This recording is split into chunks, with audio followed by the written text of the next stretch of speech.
ប្រដីស្លាប់3ឆ្នាំហើយតែប្រពន្ធបែរជាមានផ្ទៃពោះកូនរបស់គាត់ដើម្បីធ្វើ test DNA បញ្ជាក់ភាពជាឪពុកនាងត្រូវតែគាស់មឈូសប្តី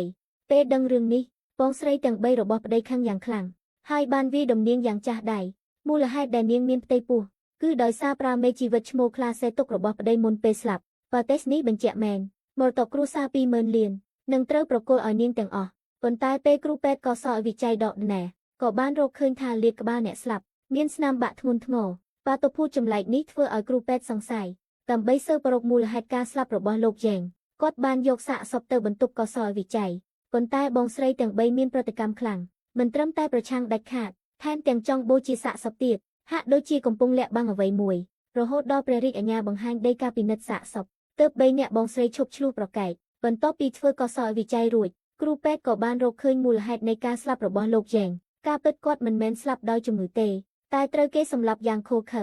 ដោយសារថ្ងៃលោកយ៉េងស្លាប់បងស្រីទាំង3និងប្រពន្ធគឺសុទ្ធតែនៅមន្ទីរពេទ្យដូច្នេះព្រះរាជអាជ្ញាសង្ស័យថាពួកគេជាឃាតកររួចក៏ចាប់ផ្ដើមសួរចម្លើយម្ដងម្នាក់តាមសម្ដីប្រពន្ធបានឲ្យដឹងថាថ្ងៃកើតហេតុនាងគ្រាន់តែចេញពីបន្ទប់មួយផ្លែតពេលត្រឡប់មកវិញប្តីក៏ដាច់ដង្ហើមបាត់ទៅហើយតាមសម្ដីបងស្រីច្បងបានឲ្យដឹងថាតាមពិតប្អូនស្រីទី3ច្រណែននឹងប្អូនប្រុសបើមិនដូច្នោះទេនាងនឹងជាអ្នកទទួលមរតកតាមសម្ដីបងស្រីទី2បានឲ្យដឹងថាបងស្រីច្បងតែងតែឆ្លោះជាមួយប្អូនប្រុសទំនាក់ទំនងពួកគេមិនល្អទេតាមសម្ដីបងស្រីទី3បានឲ្យដឹងថាបងស្រីទី2ធ្លាប់ដាក់បណ្ដាសាឲ្យប្អូនប្រុសស្លាប់ពិតជាសាហាវណាស់ដោយសារទាំង3អ្នកមានហេតុផលជំរុញចិត្តព្រះរាជអាជ្ញាក៏មិនទាន់ច្បាស់ថាអ្នកណាជាឃាតករប៉ុន្តែក្រោយពីបានមើលរបាយការណ៍ពិនិត្យសពលោកយ៉េងក៏ខិតជិតរកឃាតករឃើញមួយជំហានទៀតការពិតគឺគ្រូពេទ្យក៏សរវិจัยរកឃើញថ្នាំសន្លប់ក្នុងបរិមាណដែលអាចសម្លាប់មនុស្សបាននៅក្នុងខ្លួនអ្នកស្លាប់ដោយសារឃាតករចេះជំនាញវិទ្យាសាស្ត្រទំនងជាគ្រូពេទ្យឬគិលានុបដ្ឋាយិកាដើម្បីស៊ើបរកប្រភពថ្នាំសន្លប់ព្រះរាជអាជ្ញាបានឆែកឆេរមន្ទីរពេទ្យលទ្ធផលគឺកំណត់ត្រាប្រើប្រាស់ថ្នាំកាលពី3ឆ្នាំមុនពិតជាមានបាត់ថ្នាំសន្លប់បរិមាណច្រើនមែនហើយគិលានុបដ្ឋាយិកាប្រចាំការថ្ងៃនោះគឺជាអ្នកទទួលខុសត្រូវថ្នាំពេទ្យប៉ុន្តែចម្លែកណាស់គិលានុបដ្ឋាយិកានេះបានលាឈប់កាលពី3ឆ្នាំមុនហើយក៏បាត់ដំណឹងសូនឲ្យឈឹងដូច្នេះតម្រុយត្រូវបានកាត់ផ្ដាច់ស្មានតែរកនាងមិនឃើញទៀតទេតែពេលអ្នកបម្រើមកដាក់អាហារបានឃើញរូបថតគិលានុបដ្ឋាយិកាដោយចៃដន្យហើយសម្គាល់ឃើញថានាងមានដុំសាច់មហារាជដោយសារស្នាមរបួសនៅគឺដូចគ្នាបេះបិទនឹងអ្នកបម្រើ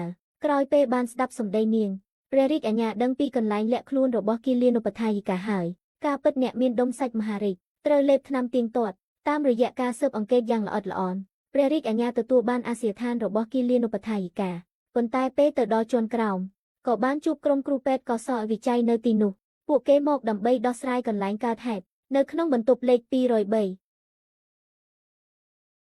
មិននឹកស្មានថាព្រះរាជអាជ្ញាមកយឺតមួយជំហានអ្នកស្លាប់នៅបន្ទប់203គឺពិតជាគិលានុបដ្ឋាយិកានោះអ្វីត្បិតកន្លែងកើតហេតុគ្មានសញ្ញាប្រតាយប្រតប់ប៉ុន្តែនៅលើដៃនាងមានស្នាមបង្ចូលជាង10បន្ទាប់មកគ្រូពេទ្យកសលវិจัยក៏ចាប់ផ្ដើមធ្វើកសលវិจัยដើមឡើយសង្ឃឹមថានឹងទទួលបានតម្រុយពីមាត់គិលានុបដ្ឋាយិកាលទ្ធផលគឺខកខានទៀតហើយពេលរបាយការណ៍កសលវិจัยចេញមកមូលហេតុស្លាប់គឺដូចគ្នានឹងលោកយ៉េងដែរឬមួយឃាតករជាមនុស្សតែមួយពេលរំលឹកដល់កន្លែងកើតហេតុថ្ងៃនោះព្រះរាជអាជ្ញាស្រាប់តែនឹកឃើញតម្រុយសំខាន់មួយនោះគឺលេវអោត្រូវបានស្រាយបើឃាតករពាក់ស្រោមដៃច្បាស់ជាមិនអាចស្រាយលេវបានទេបន្ទាប់ពីពិនិត្យសម្លៀកបំពាក់ពិតជាបានរកឃើញស្នាមក្រយើដៃមែនដោយសារមិនពេញលេញត្រូវចំណាយពេលបន្តិចដើម្បីផ្ទៀងផ្ទាត់បន្ទាប់មកពេលត្រៀមត្រឡប់ទៅផ្ទះព្រះរាជអាជ្ញាក៏ទទួលបានទូរស័ព្ទមួយខ្សែគឺប្រពន្ធលោកយ៉េងទេមកនិយាយថាអ្នកកំពុងស្វែងរកគិលានុបដ្ឋាយិកា